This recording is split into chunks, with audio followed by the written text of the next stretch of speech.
Okey. Okey. Assalamualaikum warahmatullahi wabarakatuh.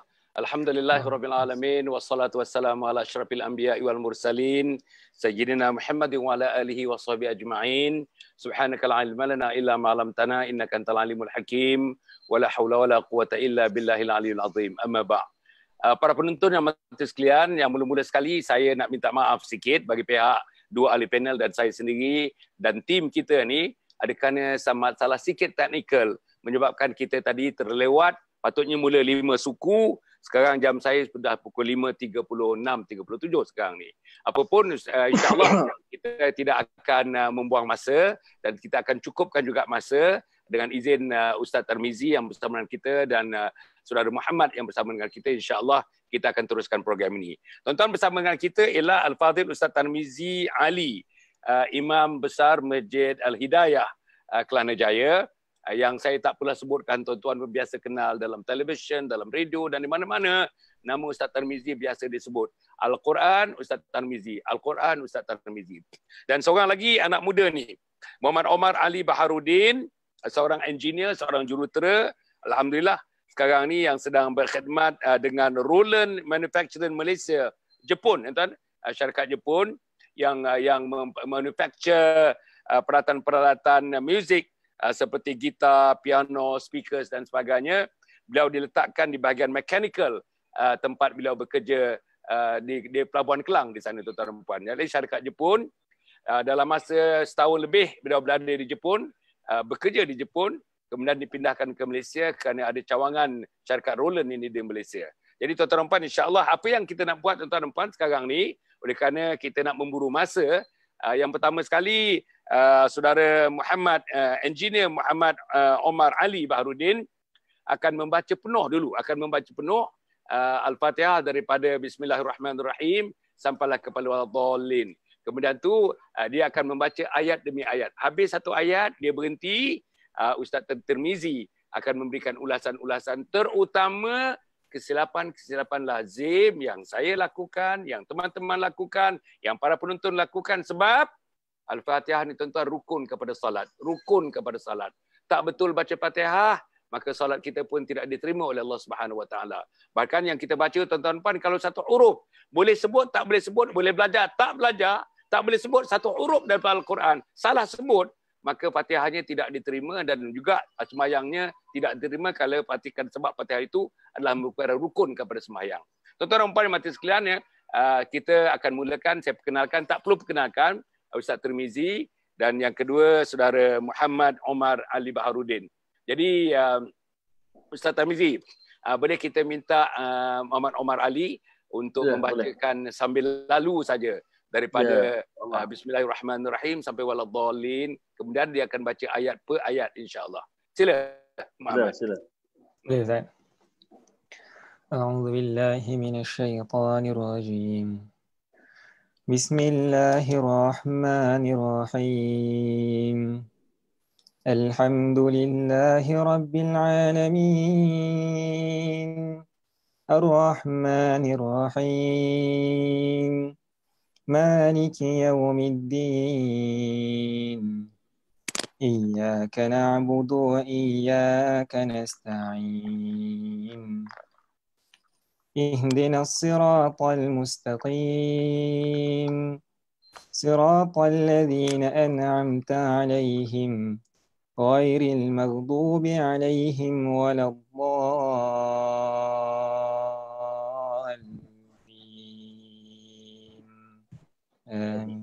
Okey Ustaz Tarmizi, sebagai impression pertamanya, kalau Ustaz bagi sedikit impression pertama dalam 2-3 minit macam itu tentang bacaan keseluruhan tadi daripada awal hingga akhir. Impression saja dulu.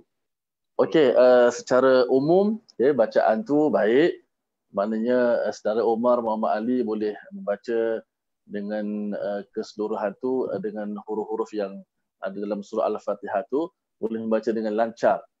Cuma mungkin ada beberapa huruf yang boleh kita baiki semasa nanti Muhammad Omar baca ayat per ayat, kita akan perincikan ketika itu. Tapi overallnya bagus, alhamdulillah. Boleh. Masya-Allah. Ya, tuan-tuan dan puan, seorang engineer muda seperti ini Bidangnya ialah bidang mechanical engineering begitu, dan dikatakan oleh Ustaz Tirmizi boleh baca dengan baik daripada awal hingga akhir.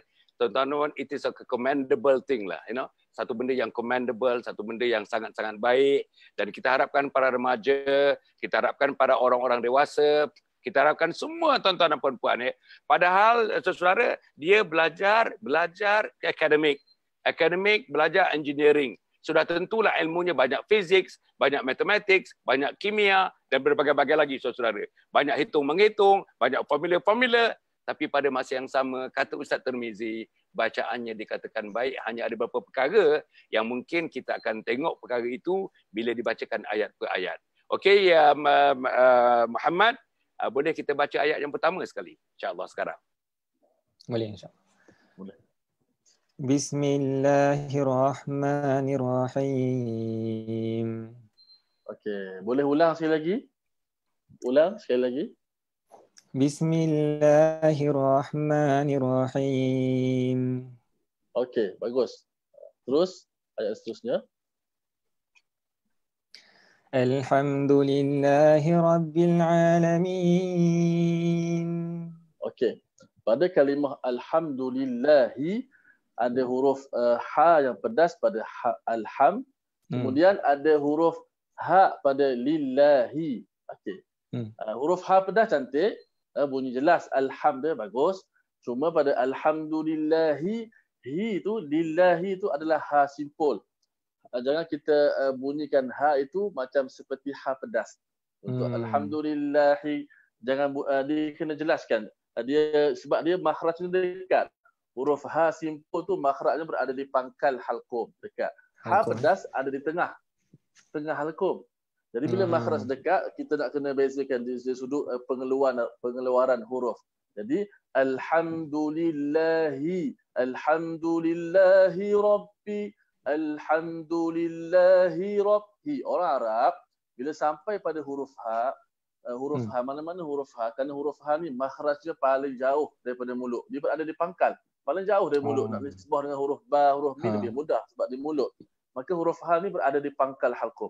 Maka huruf yang paling jauh dikatakan huruf yang agak lemah sedikit berbanding huruf yang lain, berdasarkan sifat-sifatnya dia menjadi huruf yang lemah. Bila lemah, tersembunyi jauh, maka kita kena jelaskan sikit bila sebut huruf ha. Alhamdulillahi rabb. Dia akan volume tu seakan-akan ditekan sedikit pada huruf ha. Okay. Gitu. Sekali lagi. Sekali lagi ya. Alhamdulillahi Rabbil Alamin. Okey. Okey, huruf ha dah bagus. Okey. Dalam Al-Fatihah dia ada beberapa sabdu. Sabdu orang Melayu panggil sabdu kan, ataupun tasydid kan. Maka setiap tasydid dalam surah Al-Fatihah kita kena tekan betul-betul. Maksudnya kena berikan tasydid tu. Sebab tasydid tu dia mewakili dua huruf. Kalau kita meringankan dia, seakan-akan kita meninggalkan tasydid, kita telah seperti menggugurkan satu huruf. Tadi Umar dah buat dah. Alhamdulillahi Rabbi. Nak jelaskan Rabbi. Jangan terlalu ringankan sangat. Alhamdulillahi Rabb. Dia ada masa dia. Dia jangan Rabbi. Kalau kita terlalu cepat ambil B dengan tasydid tu, jadi macam seakan-akan kita meringankan sedikit ba. Tapi masih ada tasydidnya. Cuma kena hati-hati di situ. Alhamdulillahi Rabbi. Alhamdulillahi Rabbil Alamin. Rabbi. Masa tasydid tu. Dia berikan sedikit masa kat situ. Berdasarkan. Sekali lagi. Alhamdulillahi Rabbil Alamin. Okey. Terus. Ar-Rahmanir-Rahim.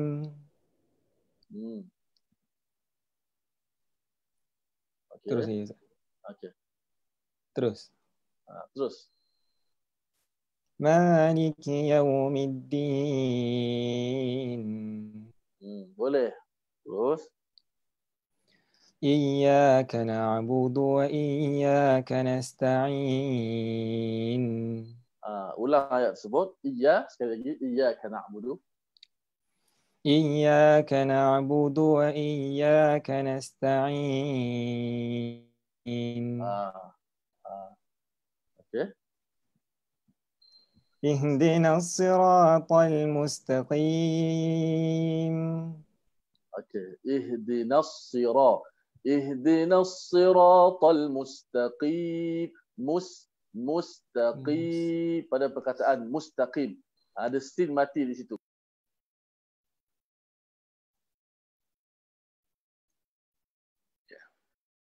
Sila. Oh, tak dengar Tak dengar Ustaz cakap apa. Tak dengar. Saya pun tak dengar ni. Halo. Okey.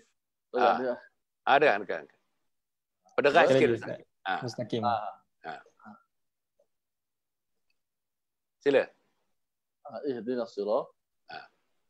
اهدنا الصراط المستقيم. Okey. Ada ha mati ya. Dengar. Ihdina. Matikan dia. Lepaskan suara ha. Habiskan dia. Ihdina. Dengar. Macam tu.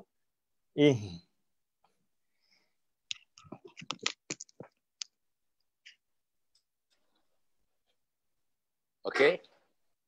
Hilang pula Ustaz ni. Ya Allah. Halo. Macam mana Ustaz ni hilang ni?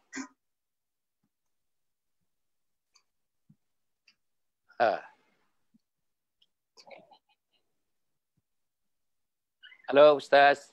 Okey. Hilang Ustaz tadi Ustaz. Halo. Hello. Ayalah. Ustaz hilang sebentar tadi dalam 40 saat. Dia punya apa nama ni? Ada orang call lepas tu dia automatik jadi suara hilang. Betul. Oh, patutnya Ustaz. Patutnya bila kita buat rakaman macam biasanya lah. Kita tidak ada call lah. Okey. Betul. Ada orang call lagi ni. Takut ada orang call lagi. Okey, sila. Nak padam macam mana? Tak apa. Oh, okay. Faham. Sambung balik Ustaz. Buat mute. Okey, sekali lagi. اهدنا الصراط المستقيم. Sekali lagi. اهدنا الصراط المستقيم. Okey. Di hujung mustaqim, tutup mulut. Sekali lagi. Tutup. اهدنا الصراط المستقيم. Okey. Ihdinas, ada sabdu di atas huruf sad. Ihdinas siratal mustaqim. Huruf ta tu huruf yang nipis. Kalau kita tebalkan dia akan jadi seperti ta. Mustaqim. Buka mulut. Ihdinas siratal mustaqim. اهدنا الصراط المستقيم. Ya. Sambung. Ya, sambung. صراط الذين أنعمت عليهم. Sekali lagi. Sekali lagi. صراط الذين أنعمت عليهم. Sekali. Siratal ladzina kita nak pindah kepada huruf ke huruf. Tengok. Siratal ladzina jangan kita macam mematuk ataupun kita menyambar. Itu pun tak boleh kita tempo dia kena sekata. Siratal ladzina an'amta alaihim. Tak boleh kita baca macam setengah baca. Siratal ladzina an'amta alaihim. Itu tak boleh, bacaan tu dilarang. Dia macam kita menyambar huruf dia kan. Walaupun dia tak ada panjang pun, tapi satu-satu. Ikut mana tempo baca. Kalau kita baca macam lambatlah cara bacaan tu. Kalau kita baca dengan laju sedikit, tempo dia ikut pada kelajuan bacaan. Cuba sekali lagi. Siratal ladzina an'amta alaihim.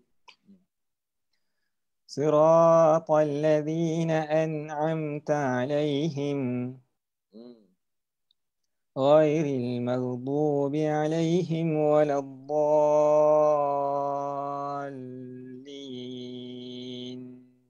Sekali lagi, ghairil. غير المغضوب عليهم ولا الضالين.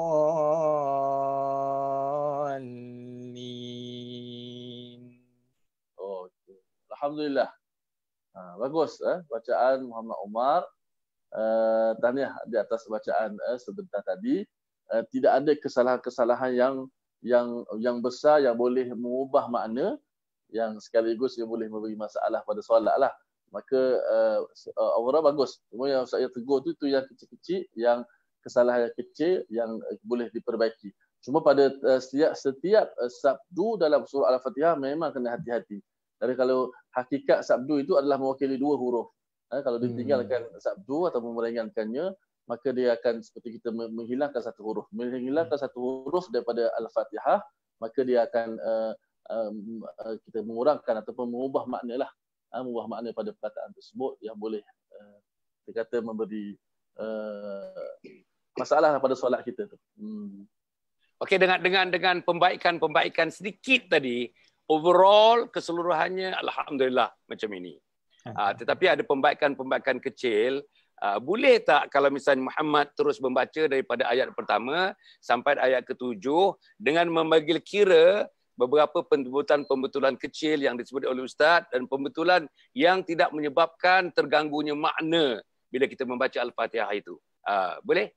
Ustaz, kita minta dia baca sekali daripada awal hingga akhir, Ustaz. Sila. Boleh. Sila.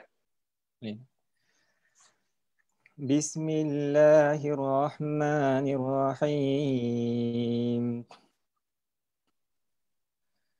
Alhamdulillahi Rabbil Alamin. Ar-Rahmanir Rahim. Maliki Yawmiddin. Iyyaka na'budu wa iyyaka nasta'in. اهدنا الصراط المستقيم صراط الذين أنعمت عليهم غير المغضوب عليهم ولا الضالين.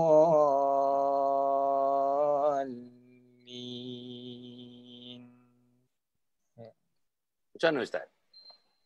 Okey, alhamdulillah lebih baik daripada yang awal tadi.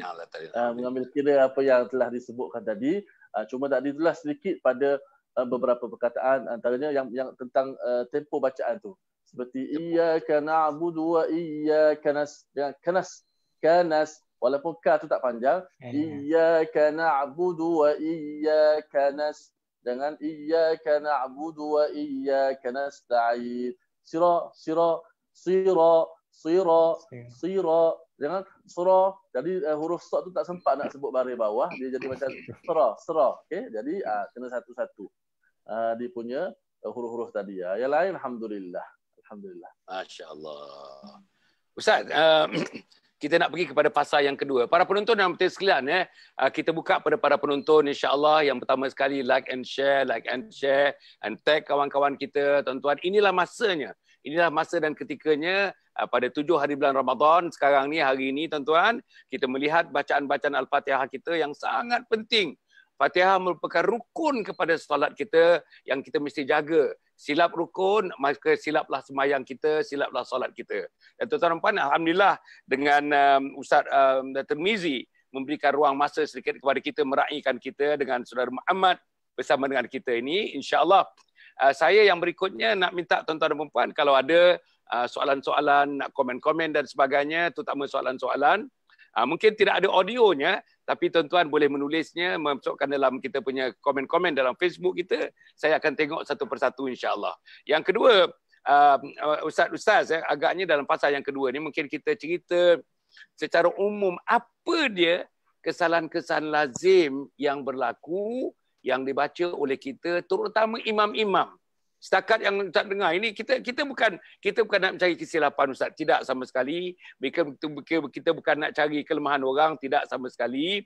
Tapi sebagai satu, kata orang yang berilmu. Macam Ustaz, orang yang diberikan ilmu. Ustaz, orang yang memang dengan Al-Quran, Quran itu sinonimus dengan Ustaz.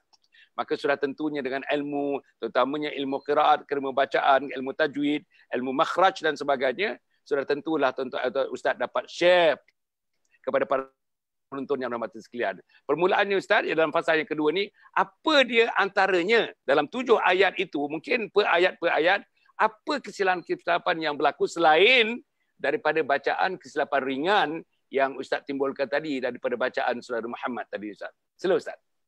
Okey. Bismillahirrahmanirrahim. Alhamdulillah wassalatu wassalamu ala Rasulillah. Penonton-penonton yang rahmati Allah Taala sekalian. Kebiasaan kesalahan-kesalahan lazim yang berlaku dalam pembacaan surah Al-Fatihah, sama ada masyarakat orang awam ataupun di kalangan imam-imam sendiri. Kadang-kadang kita tak perasan kesalahan itu boleh berlaku pada semua orang. Antaranya ialah menukarkan huruf H kepada huruf H pada kalimah Alhamdulillah. Ramai juga yang baca Alhamdulillah, dia tak sebut betul-betul huruf H yang pedas. Tadi Saudara Muhammad sebut Alhamdulillah, huruf H tu huruf yang betul, tepat. Sebab ada huruf-huruf yang tidak ada dalam bahasa Melayu. Bahasa Melayu kita tidak ada huruf H pedas, jarang kita gunakan. Maka bila baca Quran, kita tak boleh ambil huruf H yang kita cakap dalam bahasa Melayu menggunakan huruf H, menggantikan huruf H. Maka itu dia akan mengubah pada makna bacaan tu. Ramai yang menukar pada H pedas itu menukarkan kepada huruf H tadi. Itu kesalahan yang biasa berlaku yang besar yang boleh mengubah kepada makna. Kemudian kataan Alhamdulillah juga, ramai juga yang tak perasan dia membariskan kembali huruf lam yang mati. Asalnya Alham, tapi oleh kerana tak perasan dia baca Alham. Dia membaris, dia dah mati tapi dihidupkan kembali lam tu. Menyebabkan lam tu berbaris di atas. Dia juga satu kesalahan yang besar. Dia berlaku bukan berlaku pada orang biasa saja. Saya cerita ni kesalahan berlaku kepada kawan saya yang menjadi imam. Tak perasan kesalahan tu. Dia belajar bukan tak belajar, tapi kesalahan tu dia tak perasan. Jadi dia baca Alham, jadi bacanya Alham. Dia dah mati tapi oleh kerana tak betul-betul dimatikan tu, maka dia dihidupkan kembali lam tu. Juga kesalahan yang besar. Seterusnya Ar-Rahmanir Rahim, juga pada huruf H yang pedas. Dibaca dengan Ar-Rahmanir Rahim. Menukarkan dua-dua H pedas pada Ar-Rahman dan Ar-Rahim dengan huruf H simpul. Maka itu kesalahan yang besar. Seterusnya Malik Yaumiddin, Iyyaka na'budu wa iyyaka nasta'in. Di awal tadi saya sebut huruf Fatihah kena jaga dia punya pelihara, dia punya sabdu dia. Ramai di antara kita yang baca dengan meringankan sabdu sehingga seolah-olah macam tidak ada sabdu pada kalimah Iyyaka na'budu wa iyyaka nasta'in. Dengan bacaan dibaca Iyyaka na'budu wa iyyaka na'budu wa iyya. Baca begitu, bacaan yang memang mengubah makna. Iyyaka dengan makna kami menyembah kepada engkau sahajalah. Na'budu kami sembah. Kalau kita baca iya dalam bahasa Arab maksud dia dhiya'us syams. Maksud dia cahaya matahari.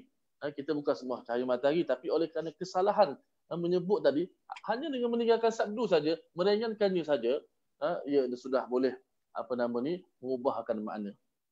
Iyyaka na'budu wa iyyaka nasta'in. Kalimah nasta'in. Ada sebahagian kecil orang yang menukarkan ta kepada ta. Disebut nasta'in. Dia tebalkan ta. Ta itu nipis. Ta. Kalau tebalkan ta, dia akan jadi seperti huruf ta. Nasta'in, tak boleh nasta'in. Nasta'in. Kemudian di hujung seterusnya, ihdinas siratal mustaqim. Ihdinas sirata al-mustaqim. Mustaqim. Juga sama kesalahan tadi. Nipiskan ta. Bukan mustaqim. Tak boleh. Musta dengan ta. Ta itu nipis. Buka nipisnya. Ta. Gitu. Ta. Kalau ditebalkan jadi ta. Musta. Tak boleh begitu. Okey. Kemudian qaf. Mustaqim. Qaf yang berbaris di bawah. Jangan tukarkan qaf itu dengan huruf kaf. Mustaqim. Tidak boleh. Kena baca dengan mustaqim. Kemudian ayat yang seterusnya, siratal ladzina an'amta 'alaihim. Sini pun kena hati-hati. Siratal ladzi, bukan siratal ladzi. Ada yang siratal baca dengan ta pula. Tadi ta kepada ta. Di sini ta pula. Jangan kita tukarkan kepada huruf ta dengan jadi siratal ladzina. Kemudian perkataan alladzina, ini cukup banyak sangat hasil kajian daripada kawan-kawan. Kalau buat kajian di luar sana, Orang muda sana semua baca siratal ladzina dengan zai. Siratal ladzina ini banyak sangat. Alladzina huruf za makhrajnya di hujung lidah, dikeluarkan hujung lidah ke bawah, letak di bawah gigi atas kacip tu. Gigi kacip di bawah tu. Zi siratal ladzina. Kalau tak keluar hujung lidah letak di bawah gigi atas, automatik dia akan jadi huruf zai. Itu juga kesalahan yang besar. Kemudian an'amta alaihim. Nun tu mati. Kesalahan biasa berlaku sama macam alhamd tadi. Alhamdulillah. Dibaca dengan an'amta. Siratal ladzina an'amta. Dia tak perasan. Rupanya dia membariskan nun yang mati. Nun an'amta. Yang telah kau berikan nikmat. Kalau an'amta kita persoalkan pula. An'amta? Adakah kamu beri nikmat? Tak boleh. Kita nun tu mati, seolah dihidupkan kembali nun tadi. Kemudian ghairil maghdubi alaihim waladdallin, huruf dad di hujung sana. Dijelaskan huruf dad, jangan tukarkan dad kepada huruf ta. Jangan tukarkan dad kepada huruf dha. Jangan tukarkan dad kepada huruf dal yang ditebalkan. Seperti dia menyebut walad ta, disebut dengan ta, ataupun disebut dengan za, waladha, ataupun disebutkan dengan dal yang ditebalkan waladda. Mungkin anak-anak kita kecil tu di awal-awal begitu. Itu antara kesalahan-kesalahan yang Alhamdulillah. Ustaz, ini ada daripada kita punya followers, likers kita ni. Nama dia Nazrin Anwar. Assalamualaikum Ustaz. Soalan saya, macam mana untuk menyebut huruf dad dengan makhraj yang tepat dengan mengambil kira sifat-sifat huruf dad? Terima kasih. Dad. Okey. Sama sekali huruf dad ni makruf. Huruf dad adalah huruf yang kita kata tidak ada dalam bahasa lain di dunia kecuali dalam bahasa Arab. Dan memang antara huruf yang paling sukar ialah huruf dad. Namun kita tahu kesempurnaan itu mungkin sukar. Tapi sebab tu saya sebut tadi, jangan kita menyebut huruf dad, elakkan daripada bunyi seperti huruf ta. Sirata. Jangan sebut huruf dad seperti huruf ta. Dan elakkan huruf dad bunyinya seakan huruf za dan seakan huruf dal yang ditebalkan. 3 huruf tu. Pertama, makhraj dad ni adalah di tepi lidah. Dia bercampur dengan makhraj lain, sifat-sifat lain seperti itba, isti'la, tafashi pula.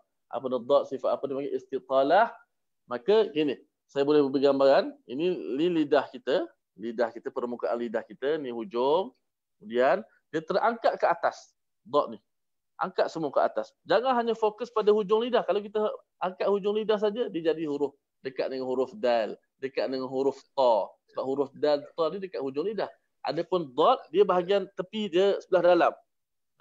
Dia bunyi macam mana? Waladda. Bukan hanya fokus hujung lidah, walaupun terangkat sebahagian lidah tu ke atas, ke langit. Bukan hanya fokus di hujung sahaja. Itu huruf dad. Okey. Da, di, du, maghdubi. Itu sedikit tentang huruf Okey, dad. kemudian Ustaz, ada teman ni menaja macam mana cara sebut ra. Yang betulnya macam mana? Huruf ra dia ada terbagi pada 2 sifat pula. Kadang-kadang dia ada yang tebal, ada yang nipis. Huruf ra bila baris di atas dalam surah Al-Fatihah maka kena tebal. Sirata, ihdinas sirata, alhamdulillahi rabbi, ra. Begitu huruf ra. Tidak perlu terlalu membanyakkan getaran tu. Tu tak jangan sampai macam tu. Dia hanya biasa saja. Bismillahirrahmanirrahim.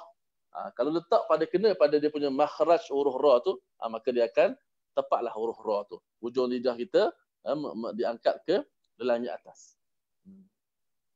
Okey, kemudian Ustaz, selain daripada kesalahan-kesalahan itu kesalahan huruf Ustaz tapi macam mana kesalahan-kesalahan yang lain, misalnya persoalan-persoalan yang biasanya kalau kita tentang tajwid ni, tentang panjang pendek, tentang dengung-dengung dan sebagainya. Ambil panjang pendek dulu Ustaz.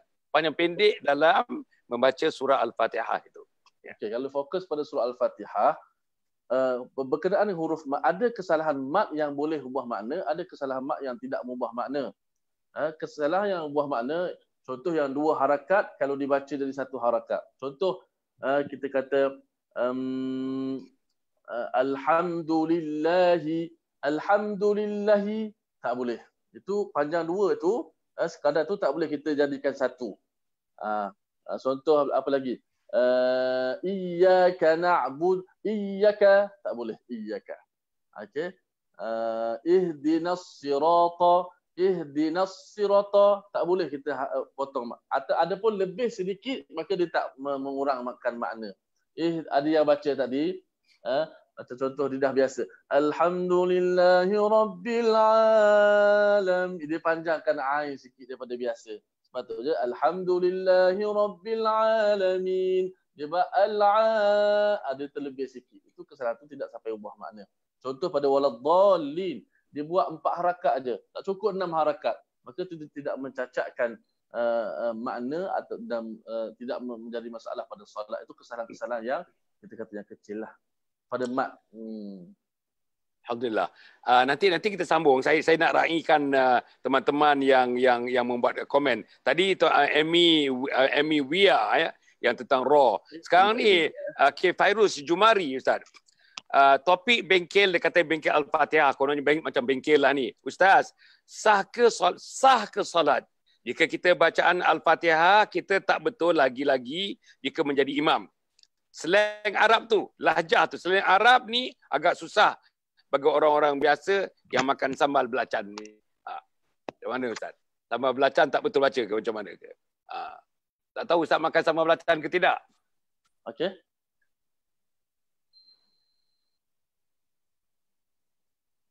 Ustaz dengar saya sebut tadi? Tak ada? Ustaz tak dengar? Tak dengar. Oh Ustaz, macam ni. Daripada saudara K. Fairuz Jumari, Ustaz, dia kata, topik kita bengkel kita, topik kita ni Al-Fatihah. Ustaz, sah ke solat jika tak betul-betul lagi, baca-bacanya tak betul-betul lagi, baca Fatihah tu tak betul, apalagi sebagai imam. Slang Arab, cara Arab ni, sebutan Arab ni, agak susah bagi orang-orang biasa yang makan sambal belacan. Masya Allah. Saya pun makan juga sambal belacan tu. Okey. Gini. Untuk ulama fiqh, ulama tajwid, dia bagi pada dua kesalahan. Kesalahan pertama, kesalahan besar itu kesalahan yang semua orang boleh mengenali kesalahan tersebut. Orang tak belajar tajwid pun dia faham kesalahan tu. Contoh alhamdulillah, semua orang rasa salah. Untuk ulama tajwid. Kesalahan kecil adalah kesalahan yang boleh dikenal pasti oleh orang-orang yang belajar saja, seperti kadar mat, gunnah, ketepatan ikhfa dan sebagainya. Itu ulama tajwid. Ulama fiqh pula tentang bacaan Al-Quran, kesalahan bacaan Al-Quran dibagi pada dua, iaitu kesalahan yang ubah makna, yang kedua kesalahan yang tidak ubah makna. Untuk ulama fiqh macam tu je, untuk menentukan sah bacaan pada solat. Kesalahan yang mengubah makna, maka itu kesalahan yang besar. Yang kedua kesalahan kecil, kesalahan tidak ubah makna. Di mana saya sebut tadilah, tak cukup gunnah, tak cukup mat dan terlebih dan sebagainya. Itu dari sudut kesalahan ulama-ulama menilai. Okey, kemudian tadi soalan tadi kata saya macam mana tak boleh lahjah Arab, maka sama belajar kita orang. Memang kita orang Melayu, kita bukan orang Arab. Kita hanya buat sekadar kemampuan kita saja. Sebut huruf lepas sahaja kita kata syarak untuk huruf itu tidak tertukar dengan huruf lain. Huruf ta dengan huruf ta, huruf za dengan huruf za, kita bezakan. Huruf ha dengan huruf ha. Adapun bunyi itu macam Melayu ke bunyi seperti Indonesia ke Jawa itu tidak ada masalah. Kita tidak ditaklifkan di situ, dibebankan dengan mesti baca macam orang Arab. Kalau boleh baca alhamdulillah. Okey. Namun di situ kita kata suara ni kadang-kadang ia adalah anugerah daripada Allah Taala. Ada orang boleh suara yang sedap, ada orang boleh suara yang agak keras sedikit dan sebagainya. Apapun kita berusaha belajar membetulkan bacaan kita. Yang penting itu sebenarnya belajar. Yang jadi masalahnya kita tak belajar. Sebab tu dalam Syekh Muhammad Makki dalam kitab dia Nihayah Al-Qaulil Mufid, dibahagikan pada 3 golongan orang baca Quran. 3 golongan kategori manusia. 3 kategori baca Quran. Pertama dipanggil muhsinun ma'jur. Muhsinun ma'jur ni orang yang baca Quran, dia elokkan bacaan Al-Quran dia, sebutan huruf dia, huruf-huruf dia semua sungguh-sungguh, dia dapat pahala dengan bacaan tersebut. Yang kedua dipanggil musiun athim. Kesalahan yang bawa kepada dosa. Macam mana kesalahan bawa kepada dosa? Ialah dia salah dan dia tak nak belajar. Dia bacaan dia banyak yang salah tapi dia tak belajar daripada kesalahan tersebut. Tapi dia baca ikut suka dia, dia belasah saja. Ini dosa. Yang ketiga, musiun ma'dzur. Kesalahan yang dimaafkan. Macam mana? Dia belajar. Dia walaupun dia baca salah, dia tak baca tapi dia belajar. Dia belajar, dia bertanya kepada guru, dia menyemak bacaannya dalam makam, kita kata makam ta'lim, maka itu dimaafkan. Maka kita lihat kita kategori mana. Kalau kategori pertama, alhamdulillah, kita syukur kepada Allah. Kalau kita kategori kedua, minta jauh. Kalau kategori ketiga tak apa. Kesalahan dimaafkan. Sebab yang penting syarat dia belajar. Kita tak ditanya kenapa tak pandai, kenapa tak jadi ulama, itu tidak akan ditanya. Tapi ditanya kita belajar atau tidak. Kalau belajar salah, sebab Nabi beri motivasi lagi. Nabi beri pula galakan. Nabi tak tinggal orang macam ni. Nabi kata apa? Orang yang mahir baca Quran bersama dengan malaikat yang mulia. Ini darjah. Malaikat yang mulia. Al-mahiru bil Quran ma'as safaratil kiramil barrah. Bersama malaikat yang mulia. Tapi Nabi kata apa? Di sana, baca Quran, wa yatatak. Susah nak sebut huruf. Merangkak-rangkak. Tak. Nabi kata tak. Wa huwa alaihi syaqqun. Dari susah. Tapi dia baca juga. Nabi kata apa? Nabi beri motivasi pada orang ni. Lahu ajran. 2 pahala pula. Kalau saya baca lancar, alif lam mim, 30 pahala. Kalau orang baca tak lancar, alif lam, ulang lagi. 2 pahala, maknanya 30, 60 pahala dia dapat. Maknanya Nabi beri semangat. Nabi tak tinggal orang baca. Maka kita usaha untuk belajar. Tanamkan azam, aku nak baca Quran sampai pandai. Macam tu. Ustaz, seorang ni namanya Rina Syahira.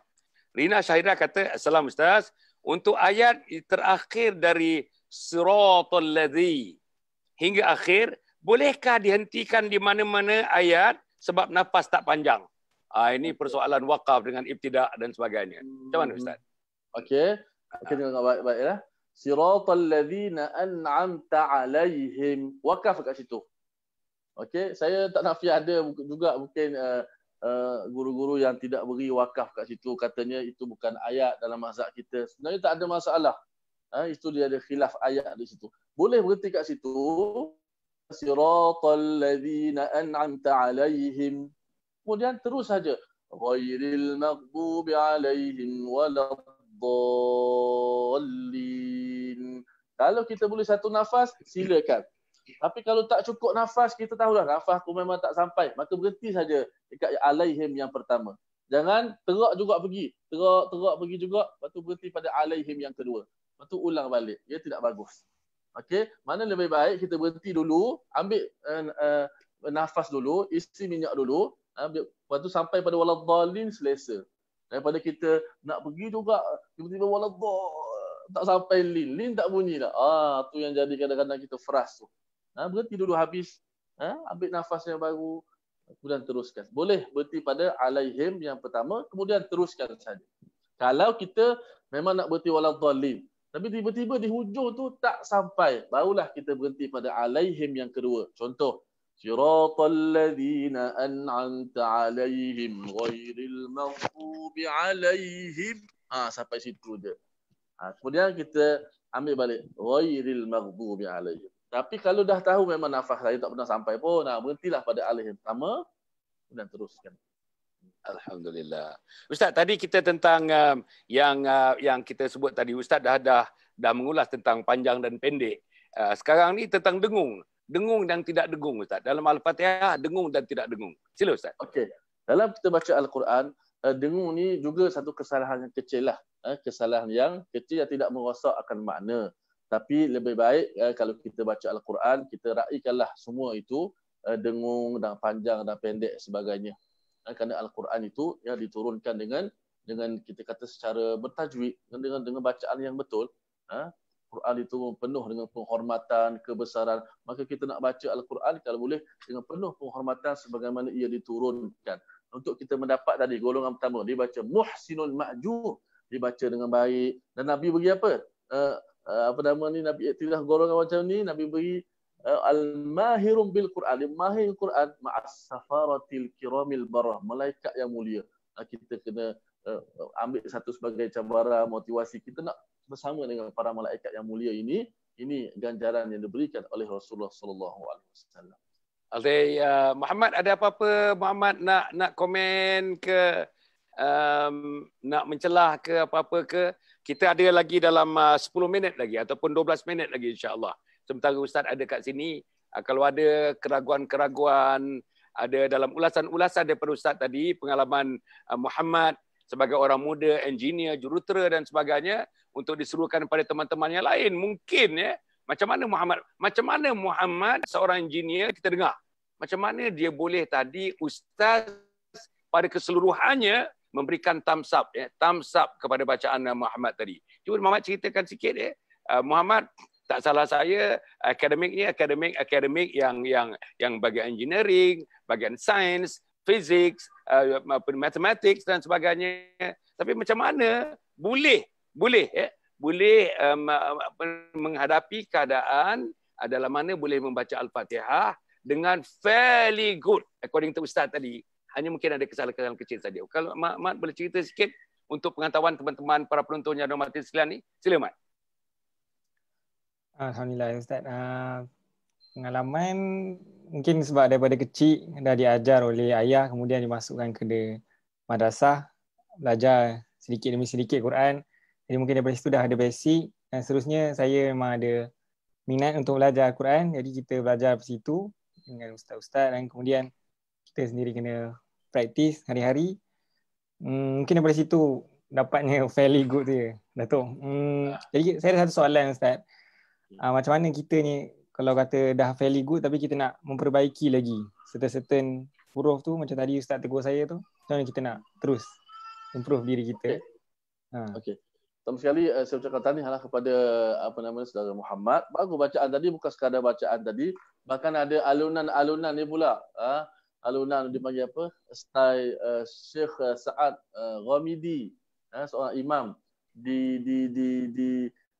Saudi lah, di bumi Saudi, seorang imam di masjid, salah sebuah masjid di Saudi, Syekh Ghamidi yang satu ketika mendapat tempat di hati umat Islam di Malaysia lah. Bagus bacaannya, yang kita kata boleh beri semangat kepada orang-orang muda yang berada di luar sana. Apa pun pekerjaan kita, apa pun bidang kita ambil, tak ada masalah. Bukan suruh jadi ustaz belaka, tidak. Tapi kita sekurang-kurangnya kita boleh baca Al-Quran, kita boleh untuk mendoakan, boleh nak sedekah kepada ibu dan ayah kita yang telah pergi meninggalkan kita dan sebagainya. Mudah-mudahan. Okey, balik pada soalan tadi, dia sebenarnya lidah kita ni dia memang samalah. Kalau kita nak bersukan pun kita kena ada latihan. Latihan itulah yang akan menjadikan kita menjadi seorang kita kata player yang baik. Baca Quran begitu juga. Lidah kita ni kalau kita sentiasa latihan ataupun disebut riyadatul lisan, riyadah hari-hari, maka lidah kita ni akan kita kata jadi bahasa kita lembut lidah. Kadang-kadang orang kata lidah saya dah kerah Ustaz, tak nak baca Quran kerana kerah lidah, lama tak baca. Sebab itulah Quran juga begitu. Kalau lama kita tinggal, dia akan jadi kerah lidah. Okey, konsep Quran ni, mungkin kita berada di jauh musim PKP hari ini, kita kena banyak pertama sekali mendengar Quran. Wa idza quri'al Quran fastami'u. Kena dengar Quran, kita akan dapat kebaikan, ilmu, akan dapat rahmat dan sebagainya. Banyak dengar. Kemudian lepas dengar, kita cuba tiru bacaan tersebut. Kita kena tiru dia. Kalau kita dengar, contoh kita pasang lagu kaset YouTube Syekh Abdul Rahman Sudah, kita dengar dia baca satu ayat, kita tiru bagaimana dia menyebut huruf tu, bagaimana dia melantunkannya, menekan huruf tersebut. Lama-lama dia akan boleh membantu kita lah untuk fasih dalam bacaan. Itu dari sudut kalau kita dalam musim sekarang. Kalau kita lebih baik kita menghadap guru lah. Kan Al-Quran ni dia dengan bermusyafahah, maksudnya bertemu dengan guru, melihat mulut guru, guru boleh dengar bacaan murid. Walaupun silap saya di Mekah sendiri ada pengajian online, dengan maksud konsepnya guru boleh melihat dan mendengar murid baca, murid juga boleh melihat dan mendengar guru baca. Walaupun dalam keadaan online begini. Juga di dibolehkan, insya-Allah. Ustaz, ini ada satu soalan daripada Muhammad Razi. Saya nak tanya, kebanyakan imam bila baca Al-Fatihah waladdallin, ada sabdu yang saya belajar, jika tak baca sabdu boleh mufarakah dalam jamaah salat itu. Betul lah apa yang saya sebut tadi kan. Ada setengah yang baca begini, waladdallin. Dia tak sabdukan lam yang sabdu di hujung. Itu kalau kita memang jelas dengar dia baca macam tu bacaan yang salah yang kita kata salah yang menggugurkan huruf lah. Tak boleh bacaan begitu. Mesti kena sabdu, mesti kena jelaskan. Waladdallin gitu. Tapi jangan kita melampau pula. Ada setengah tu dia melampau. Sampai macam tu dia tekan. Bismillahirrahmanirrahim. Itu dah melampau. Dia hanya biasa saja, sederhana. Bismillahirrahmanirrahim. Ada 3 sabdu di bismillah. Bismillahirrahmanirrahim. Gitu. Jangan terlalu melampau dan jangan terlalu ringan pula. Akan ramai yang baca Bismillahirrahmanirrahim. Bismillah salah. Serius, salah tu salah yang serius, besar. Bismillah. Sederhana. Jangan terlalu bismillah. Apa yang melampau pula, takalluh kata mubalarah tak boleh. Ustaz, daripada saudara Muhammad Amin. Ustaz, boleh ke bacaan bismillah disambung terus dengan bacaan Al-Fatihah? Disambung terus. Bismillah terus baca Fatihah. Boleh, tak ada masalah. Dia haruskan, tapi dia panggil mukhalafat sunnah lah. Mukhalafatus sunnah. Sunnahnya Nabi baca satu ayat dia panggil sunnah mutlaqat. Satu wakaf. Tapi nak baca contoh tarawih tak apa, kita nak baca sambung tidak ada masalah. Boleh. Saya nak pergi pada Muhammad. Muhammad katakan Muhammad boleh baca Al-Quran fairly good according to Tirmizi kan daripada ayah, daripada kecil-kecil didedahkan Al-Quran, pergi madrasah dan kemudian tu dah besar, belajar, pergi college, pergi universiti dan sebagainya. Universiti pun tak salah saja belajar di Jepun. Universiti belajar di Jepun, engineering belajar di Jepun. Bila masanya, adakah masa belajar, masa budak-budak, masa kecil-kecil dulu, boleh diangkat pelajaran itu sampai kepada peringkat sekarang dengan nada membaca pun seperti nada membaca masjid, imam-imam masjid di Saudi itu. Macam mana? Macam mana boleh baca sedemikian? Bila masanya? Masa bekerja, masa belajar, masa kita dah masuk universiti dulu dan sebagainya. Macam mana caranya kita mendekati Al-Quran setelah kita meninggalkan? Ada orang Ustaz, ada orang. Banyak yang bagi tahu saya dan banyak pengalaman saya lihat. Habis saja sekolah, habis saja dah bersunat, dah potong dengan Ustaz, biasanya tidak belajar lagi dan tidak baca Al-Quran lagi. Kalau silap masa 12 tahun, silaplah. Sampai tua, sampai mati pun Al-Fatihahnya pun silap. Belajar tidak dan sebagainya. Tapi Muhammad agaknya saya rasa sepanjang-panjangnya, mungkin dengan kaset, mungkin dengan video, mungkin dengan teman-teman, mungkin orang-orang Arab, orang Palestin, orang berbagai-bagai di Tokyo di sana atau di Jepun di sana boleh belajar untuk mendapatkan paling tidaknya sebutan-sebutan yang baik dalam membaca Al-Quran itu. Macam mana Muhammad? Ini salah satu mungkin tips dia daripada sekolah rendah, memang istiqamah belajar Al-Quran. Kemudian kalau ada peluang untuk masuk pertandingan hafazan tilawah Al-Quran, saya masuk. Daripada situ saya bina saya punya bacaan Al-Quran dan daripada situ kita improve diri kita sedikit demi sedikit. Kemudian masuk sekolah menengah pun masih istiqamah. Kalau ada pertandingan, saya akan sedia menyertai hafazan, tilawah. Dan daripada situ ada ustaz-ustaz atau ustazah yang khas yang akan mengajar saya. Kemudian juga kalau ada waktu lekang atau waktu ada masa terluang, saya akan ambil masa sedikit untuk mendengar. Macam Ustaz kata tadi, Ustaz Al-Wamidi ataupun Sudais daripada Mekah, daripada situ, imam-imam favourite ni saya akan dengar sedikit demi sedikit. Dan kemudian saya akan cuba untuk tiru mereka. Dan kemudian di Jepun pun ada masjid dan dari situ kalau ada peluang untuk berjumpa dengan imam tertentu, kalau imam tu ada masa, saya akan tanya, boleh tak cek bacaan saya, tasmi' bacaan saya, macam tu. Masya Allah. Tuan-tuan, maknanya Ustaz kita tengok saudara Muhammad ini ada usaha lah Ustaz. Ada usaha. Saya pasti dia bekerja dengan syarikat Jepun ni Ustaz. Saya juga ada pengalaman berkursus di Jepun. 6 bulan tu tadi, Nagoya nama tempatnya. Saya tengok dia punya work ethicnya, cara bekerja Ustaz. Bekerja tu betul-betul bekerja. Tak ada buang masa. Maknanya, kalau masa bekerja, masih mesti bekerja. Tapi macam Muhammad ini, dalam keadaan bekerja, dalam keadaan kesibukannya, overtime dan sebagainya, masih ada masa. Dia rebut peluang. Saya ingat tuan-tuan, perkataannya, dia rebut peluang. Nampak imam tu bagus baca, dia mendekati imam tu selepas solat. Nampak orang ni boleh mengajar dia, dia mendekatinya. Nampak ini lahjahnya Arabnya baik, dia mendekatinya untuk mendapatkan lahjah Arab atau slang Arab yang baik. Saya rasa tuan-tuan dan puan, inilah caranya. Saya nak tanya Ustaz cara peribadi, Ustaz. Saya nak tanya peribadi. Sejak Ustaz menjadi imam, sejak Ustaz graduate menjadi orang penghafaz Al-Quran, sejak Ustaz mendalami Al-Quran dan dilantik menjadi imam besar kepada masjid yang agak besar. Tuan-tuan di Kelana Jaya ni, antara masjid yang besar ialah Masjid Al-Hidayah. Besar masjid tuan-tuan dan puan. Saya pun pernah bagi kuliah dekat situ dan sebagainya. Ustaz, berapa orang dalaman di situ berapa orang dalaman di situ yang mentasmik bacaan Fatihah dengan Ustaz? Berapa ramai? Ada ke tak ada? Dia tahu Ustaz ni adalah orang-orang yang terkenal, the leading person as far as Fatihah, as far as Quran is concerned in recitation kan. Berapa orang bawa anak dia, bawa isteri dia, bawa anak-anak dia, Ustaz ambil masa, boleh tak saya ambil masa 15 minit? Saya minta maaf Ustaz saya bawa anak saya bawa isteri saya di belakang ni, boleh tak saya mentasmik, Ustaz tasmikkan bacaan kami? Ada Ustaz, secara peribadilah Ustaz. Macam mana jawapannya? Okey. Secara peribadinya saya soalan tu memang memukul saya lah soalan tu, yang mungkin pertama saya melihat kesilapan pada diri saya sendiri, mungkin usaha saya tidak lagi begitu maksimum. Tidak banyak sangat, masih lagi kurang orang yang datang nak belajar Al-Quran, Ustaz tasmik bacaan saya. Bukan tak ada. Walau kalau kita di masjid memang kita akan sediakanlah, especially para jemaah kita akan buat klinik Al-Fatihah dan sebagainya, sampai sekarang masih diteruskan. Kerana musim ni kita rehat sekejap lah. Untuk yang pesena datang jumpa untuk tegur, minta semak baca Al-Fatihah, ada di kalangan orang muda, tapi tak ramai lah. Tak ramai.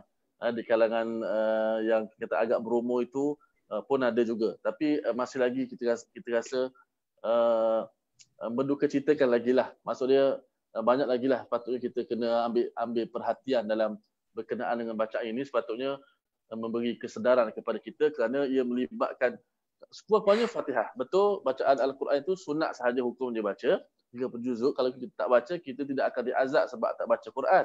Tapi di sana ada surah Al-Fatihah yang wajib kita baca dalam solat. Dan memang kita rasa bila kita buat klinik Al-Quran, memang rata-rata ramai di kalangan pakcik-pakcik kita. Ya, alhamdulillah tu kita kira istiqamah datang masjid tu. Tapi bila baca surah Al-Fatihah, kita rasa sedih lah, bahaya bacaan tersebut kerana bacaan-bacaan yang kita sebutkan tadilah yang boleh mengubah makna. Kita risau kita punya solat kita yang akan dibentangkan di hadapan Allah. Ustaz, sebelum yang terakhirnya, pendek je Ustaz. Macam mana sebenarnya makhraj Ain Ustaz? Ain.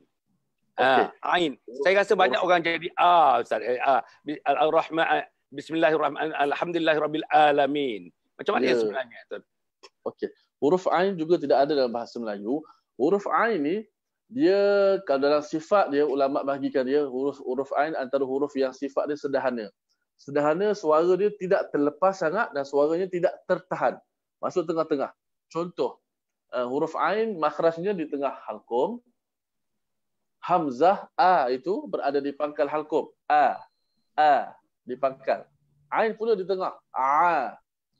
Nak bagi beza Ain dengan A ni, tengok sifat dia. Hamzah sifat dia tertahan. Maksudnya dia kalau kita sebut, dia macam suara kita akan tersekat dulu. A. Contoh kita matikan dia. La yu'minun. La yu'minun. Ada pun Ain di tengah-tengah. Contoh kita matikan daripada iyyaka na'bud. Ain mati tu. Untuk jelaskan setiap huruf, kita kena matikan dia. Baru kita nampak, boleh bayangkan betul-betul huruf tu di mana dan macam mana cara nak sebut. Ain, tengok kita matikan dia. Dia huruf Ain ni tengah-tengah. Sepertinya bunyi na'budu. Dia bukan na'budu. Ramai masa Datuk ingatkan saya, ramai yang baca pada iyyaka na'budu dia menukarkan ain dengan hamzah. Iyyaka na'budu. Dia stop macam suara itu hamzah. Ain dia kena lebih sikit. Na'budu na'budu nasta'id, bukan nasta'id. Kita panggil huruf ain pun kita panggil macam mana? Kita tak panggil in, kita panggil ain. Kan nama dia ain, kan ada ain. Contoh kita baca nasta'id. Kita tak baca nasta'id. Kalau nak kita potongkan dia macam hamzah, kita sekatkan bunyinya macam hamzah, dia akan jadi macam hamzah huruf ain tu. Masya-Allah. Akhirnya Muhammad apa pesan Muhammad kepada teman-teman orang muda kita? Macam Muhammad ni katakanlah Muhammad ni boleh jadi setakat petang ni lah, setakat Fatihah yang dibaca may not be perfect, but it is a thumbs up kind of performance kan, thumbs up. Jadi apa pesanan kepada teman-teman anak-anak muda yang masih jauh lagi dengan Quran, yang masih tak belajar dengan Al-Quran? Masa banyak ni, PKP ni kita tidak dibenarkan keluar. Baru semalam saja boleh 2 orang saja keluar. Kalau tidak duduk di rumah. Hari ni PKP dah masuk 44 hari. Hari yang ke-44 dah. Takut kalau orang muda macam Muhammad, anak-anak muda yang lain yang tidak biasa dengan Al-Quran, tidak faham membaca Al-Quran, tidak tahu tajwid, tidak tahu makhraj, takut sampai dia kahwin, sampai dia besar, sampai dia tua, sampai dia mati pun tinggal dalam ilmu Al-Quran sedemikian rupa. Apa nasihat Muhammad sikit kepada mereka? Kepada rakan-rakan di luar sekalian, marilah kita sama-sama belajar Al-Quran. Inilah masanya, sebab sekarang banyak waktu lapang, yang mana yang belum kerja lagi, memang banyak sangat waktu lapang. Di antara salah satu inisiatif yang rasanya boleh buat, iaitu tadarus bersama ahli keluarga yang lain. Kita baca, orang lain yang semak, ataupun kita boleh dengar macam Ustaz kata tadi, imam-imam yang tersohor. Daripada situ kita dapat bacaan yang menarik, yang baik. Dan Al-Quran ni saya rasa tak ada yang terlambat lagi. Kalau dah tua pun masih sempat lagi untuk baca, masih sempat lagi untuk belajar Al-Quran, insya-Allah. Alhamdulillah. Para penonton yang hormati sekalian, saya nak wrap up, saya nak buat summary kepada apa yang telah kita bincangkan, terutama kesalahan-kesalahan lazim, tuan-tuan. Mungkin apa yang saya ambil ini mungkin tidak mewakili keseluruhan apa yang diajar oleh Ustaz kepada kita petang ini. Saya ucap terima kasih sangat. Tuan-tuan dan puan, ajaran-ajaran yang macam ini, tuan-tuan, satu huruf yang diajar, tuan-tuan bayangkan dalam bulan Ramadan ini macam mana pahalanya. Mengajar macam mana pahalanya, diajar macam mana pahalanya, menyebut macam mana pahalanya. Tuan-tuan, cuba bayangkan apa yang kita belajar dalam bulan Ramadan ini, gandanya. Fardu digandakan lagi sampai 700 kali fardu digandakan. Bahkan kita menuntut ilmu Al-Quran ini fardu, tuan-tuan. Fardu ain untuk kita mengetahui Al-Quran ini. Sebab itu, tuan-tuan, saya rasa pada petang ini, kalau misalnya satu masa nanti, kita lama lagi. Hari ini hari yang ke-7, paling tidaknya kita ada 22 hari lagi atau 23 hari lagi untuk kita sampai kepada penghabisan kepada Ramadan. Kalau misalnya tidak menjadi halangan pada Ustaz Tarmizi, kita sambung satu lagi sesi di mana-mana nanti. Di hujungnya minggu ke-4 ke minggu ke-3 dan sebagainya. Saya harap bila saya hubungi Ustaz Tarmizi nanti, tidak ada masalah untuk mengisi. Tadi pun kita terlewat dalam 35 minit. Dalam 16 minit kita terlewat tadi. Jadi kita minta maaf ke tuan-tuan. Apa yang nak di summary-nya, pertama sekali ialah kesalahan-kesalahan lazim ni. Menukarkan ha kepada ha. Ni. Alham misalnya tadi yang itu. Yang kedua, hidupkan kembali lam tu, lam pada al tadi yang disebut kali. Jangan dimatikan, dihidupkan, al-lamnya itu dihidupkan. Nombor 3 ialah tentang ha, Ar-Rahmanir Rahim. Ha ada 2 dekat situ, ha, Ar-Rahmanir Rahim. Kemudian iyyaka. Ustaz menyebut tadi maknanya kena syaddah tu, tasydid tu. Tasydid itu kena ditekankan di situ, ditekankan. Tak boleh sambil lalu gitu saja, tak boleh. Kemudian tuan-tuan yang disebut tentang nasta'in. Tadi Ustaz ulas tentang nasta'in, tak tu, tak. Betulkan sebutan tak. Jangan bunyi ta, jangan bunyi za, jangan tapi mesti bunyi tak, jangan bunyi ta. Kemudian tu tuan-tuan, ihdinas siratal mustaqim. Nipiskan tak tu. Dia kata nipiskan mustaqim, ihdinas siratal, nipiskan tak. Ihdinas siratal mustaqim. Ta itu tak, mustaqim tak, nipiskan tak itu. Kemudian disebut juga tuan-tuan dan puan ya, yang berikutnya jangan tukarkan kepada kaf tu. Mustaqim jangan tukarkan kepada mustaqim. Siratal ladzi jangan tukar kepada tak. Siratal, tol, siratal jangan siratal kepada ustaz tadi. Kemudian allazi jangan tukar kepada zai jadi allazi. Tuan-tuan, antaranya yang saya petik agaknya itulah mungkin ustaz. Kalau saya dapat boleh simpulkan sikit-sikit lah ustaz. Ada lagi tak? Tadi, yang awal tadi Datuk sebut apa nama? Alham, lam tu dimatikan betul-betul. Jangan dihidupkan lam tu. Alham, jangan alham. Okey, lam tu dimatikan. Lam tu dimatikan, insya-Allah. Okey. Para penonton yang TV sekalian ya, banyaklah komen-komen yang kita dapat dekat sini tuan-tuan dan puan, tapi kita tidak dapat menjawab kerana kesusahan masa dan sebagainya. Saya sangat-sangat berharap tuan-tuan dan puan penonton ada dah minta dah ni. Minta sekali lagi, dia kata minta sekali lagi, tak puas. Tuan-tuan ni sampai bila kita tak puas? Ustaz akan berada di Kelana Jaya, tuan-tuan boleh pergi ke Kelana Jaya dan tempat-tempat lain pun tuan-tuan. Guru-guru tajwid cukup banyak. Orang yang hafaz Quran di Malaysia sekarang cukup banyak. Di neighborhood kita ada, di sebelah rumah kita ada. Dalam rumah kita sendiri pun ada penghafaz Al-Quran. Tetapi kita tidak mengambil kesempatan untuk kita mentasmi'kan bacaan Fatihah terutamanya kepada anak saudara, kaum saudara kita dalam rumah kita sendiri. Jadi tuan-tuan dan puan, insya-Allah saya harap apa yang diberikan oleh Ustaz Tirmizi pada petang ini memberikan sesuatu yang terbaik kepada kita. Kita doakan tuan-tuan dan puan, Ustaz Tirmizi selalu sihat. Untuk pengetahuan tuan-tuan dan puan, Ustaz Tirmizi baru saja menerima berita sedih dan menghadapi berita sedih tuan-tuan dan puan iaitu kembali ke rahmatullah ayahanda tercintanya tuan-tuan dan puan, insya-Allah. Dan sebahagian besar daripada adik-adik Ustaz Tirmizi ni saya kenal tuan-tuan. Saya kenal, dah pernah mengikuti, dah pernah bersama dan setengahnya pernah berforum bersama-sama dengan mereka. Semuanya boleh katakan tuan-tuan, penghafaz Al-Quran, orang-orang Al-Quran, memang manusia-manusia Al-Quran tuan-tuan dan puan. Inilah jadi kebanggaan dan kita harap ayahanda yang baru pergi kembali bertemu dengan Allah Subhanahu Wa Taala, ayahanda itu ditatang tuan-tuan, rohnya ditatang oleh malaikat-malaikat Allah kerana anak-anaknya yang semuanya tuan-tuan menatang Al-Quran dalam hidup mereka. Mudah-mudahan ada menjadi pahala kepada kita, menjadi kebaikan kepada kita. Cukup setakat itu. Terima kasih kepada Ustaz, terima kasih kepada Muhammad, orang muda ini tuan-tuan puan, engineer ini, dan terima kasih kepada para penonton yang ada sekalian. Sekali lagi kehendak daripada penonton-penonton ni tuan-tuan puan, minta Ustaz Tirmizi dengan Muhammad dan siapa-siapa juga lagi untuk appear lagi dalam majlis seperti ini, insya-Allah. Saya akan hubungi lagi mungkin minggu ketiga, mungkin keempat, mungkin keempat dalam Ramadan ini. Aku qouli hadza wa astaghfirullahalazim li wa lakum wa lisairil muslimin wal muslimat innahu huwal ghafurur rahim. Wassalamualaikum warahmatullahi wabarakatuh. Tuan-tuan dan puan-puan salam #salam husnul khatimah, insya-Allah.